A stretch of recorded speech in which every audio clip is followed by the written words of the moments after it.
সুপ্রভাত বন্ধুরা, আজ আমরা মূলত আলোচনা করব গমন বা লোকোমোশন সম্পর্কে।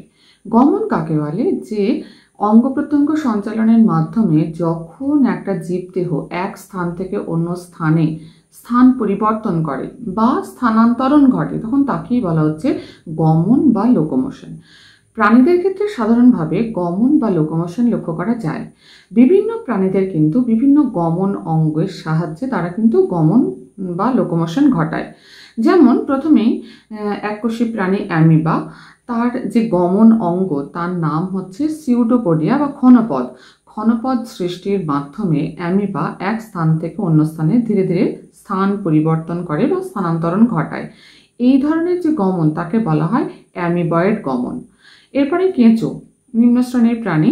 সেটা দেখা যায় কেঁচোর ক্ষেত্রে অনুদৈর্ঘ্য এবং বৃত্তাকার বেশি, তার সংকোচন প্রসারণের মাধ্যমে কেঁচো ধীরে ধীরে এগিয়ে চলে। কিন্তু কেঁচোর যে গমন অঙ্গ তার নাম সিটা।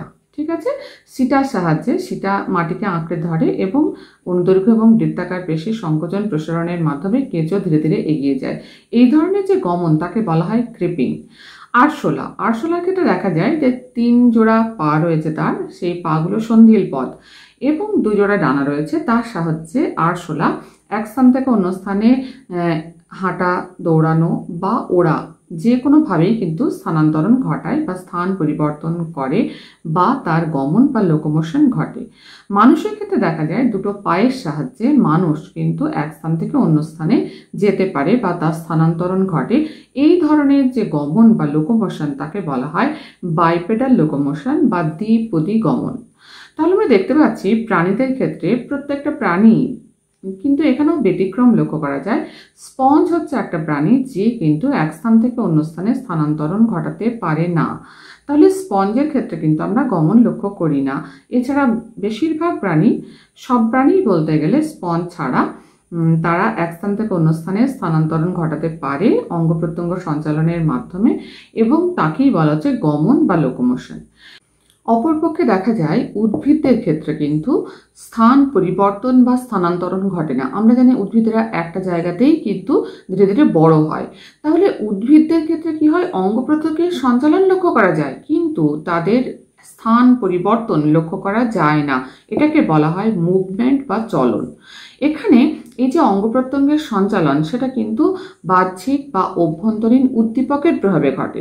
উদ্দীপকের যে গতিপথ বা উদ্দীপকের তীব্রতা বা উভয়ের জন্যই যে অঙ্গ প্রত্যঙ্গের সঞ্চালন ঘটে উদ্ভিদদের মধ্যে, তাকেই বলা হচ্ছে কি চলন বা মুভমেন্ট। আমরা দেখি উদ্দীপকের উৎসের দিকে যে অঙ্গ প্রত্যঙ্গের সঞ্চালন তাকে বলা হয় ট্রপিক চলন। যেমন আলোক উৎসের অভিমুখে কাণ্ডের যে বর্ধিত হওয়া তাকে বলা হচ্ছে কি ফোটোট্রপিক চলন। আমরা জানি অন্ধকার ঘরের মধ্যে যদি একটা জানলা খোলা রেখে সেখানে কোনো একটা উদ্ভিদ রেখে দেওয়া যায় কয়েকদিন, তাহলে কয়েকদিন পর দেখা যাবে তার কাণ্ড পাতা কিন্তু আলোর দিকে বেঁকে গেছে। তাহলে এই যে আলোক উৎসের অভিমুখে যে উদ্ভিদ অঙ্গের সঞ্চালন তাকে বলা হচ্ছে কি ফোটোট্রপিক চলন। একইভাবে অভিকর্ষের দিকে যে মূলের সঞ্চালন তাকে বলা হচ্ছে জিওট্রপিক চলন। জলের দিকে যে মূলের সঞ্চালন তাকে বলা হচ্ছে হাইড্রোট্রপিক চলন। তাহলে এগুলো ট্রপিক চলনের উদাহরণ। এই ট্রপিক চলন জেনারেলি দেখা যায় যে আলোর উৎসের অভিমুখে এই চলন ঘটে। এবারে অনেক সময় দেখা যায় যে আলোর উৎসের দিকে না হয়ে আলোর তীব্রতার প্রভাবে কিছু চলন লক্ষ্য করা যায় বা মুভমেন্ট লক্ষ্য করা যায়। যেমন দেখা যায় যে আলোর তীব্রতা বাড়লে জবা ফুল, পদ্ম ফুল এগুলোর পাপড়িগুলো খুলে যায়। আবার রাতের বেলা যখন তীব্রতা কমে আলোর, তখন সেগুলো বন্ধ হয়ে যায়। তাহলে এই ধরনের চলনকে আমরা বলতে পারি ফোটোন্যাস্টি চলন। বোঝা যাচ্ছে? ফোটোন্যাস্টিক চলন। একইভাবে দেখা যায় যে তাপের প্রভাবে অনেক সময় দেখা যায় টিউলিপ ফুল, এটা যখন দেখা যায় টেম্পারেচার বাড়ে তখন ফুলের পাপড়িগুলো খোলে, আর উষ্ণতা কমে গেলে কিন্তু পাপড়িগুলো বন্ধ হয়ে যায়। এটাকে বলা হয় থার্মোন্যাস্টিক চলন বা থার্মোন্যাস্টি চলন।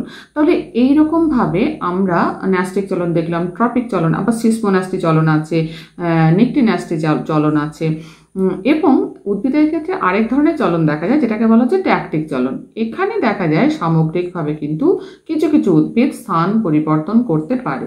যেমন উদ্ভিদের মধ্যে ক্লামাইডোমোনাস এবং ভলভক্স, এই যে দুটো শ্যাওলা রয়েছে, তারা সিলিয়া এবং ফ্লাজেলার সাহায্যে কিন্তু এক স্থান থেকে অন্য স্থানে স্থানান্তরণ ঘটাতে পারে। তাহলে এদের ক্ষেত্রে ছাড়া বাকি সমস্ত উদ্ভিদের ক্ষেত্রে, বেশিরভাগ উদ্ভিদের ক্ষেত্রে কিন্তু আমরা যেটা দেখতে পাই সেটা হচ্ছে মুভমেন্ট বা চলন। প্রাণীদের ক্ষেত্রে দেখতে পাই গমন বা লোকোমোশন। এবারে আরও একটা উদ্ভিদ রয়েছে মিক্সোমাইসিটিস নামক যে ছত্রাক, তার ক্ষেত্রে কিন্তু যেমন অ্যামিবা এককোষী প্রাণী যেমন ক্ষণপদ বা সিউডোপোডিয়া তৈরির মাধ্যমে এক স্থান থেকে অন্য স্থানে গমন করে, সেরকম মিক্সোমাইসিটিস নামক ছত্রাকও কিন্তু ওই অ্যামিবয়েড গমন তার মধ্যেও লক্ষ্য করা যায় ক্ষণপদ বা সিউডোপোডিয়া তৈরির মাধ্যমে। তাহলে এই যে তিনটে উদ্ভিদের নাম বললাম, যে ক্লামাইডোমোনাস, ভলভক্স এই দুটো শ্যাওলা এবং মিক্সোমাইসিটিস এটা হচ্ছে ছত্রাক, এছাড়া বেশিরভাগ উদ্ভিদের ক্ষেত্রে যেটা দেখা যায় সেটা হচ্ছে মুভমেন্ট বা চলন। একই স্থানে থাকছে, অঙ্গ প্রত্যঙ্গের সঞ্চালন ঘটছে, স্থানান্তরণ ঘটছে না।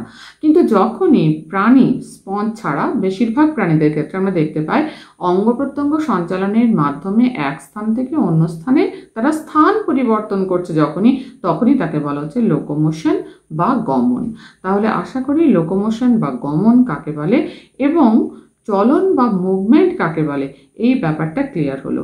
এটা কিন্তু আমাদের ক্লাস 9-এ যে জীবনবিজ্ঞান বই বায়োলজি, সেখানে যে চলন এবং গমন চ্যাপ্টার রয়েছে সেখানে ডিটেলসে এই ব্যাপারটা কিন্তু উল্লেখ করা আছে। আশা করি ব্যাপারটা বোঝা গেল। ভালো লাগলে চ্যানেল সাবস্ক্রাইব করে নিও, বন্ধুদের মধ্যে শেয়ার করে দিও। ভালো থেকো, পাশে থেকো, ধন্যবাদ।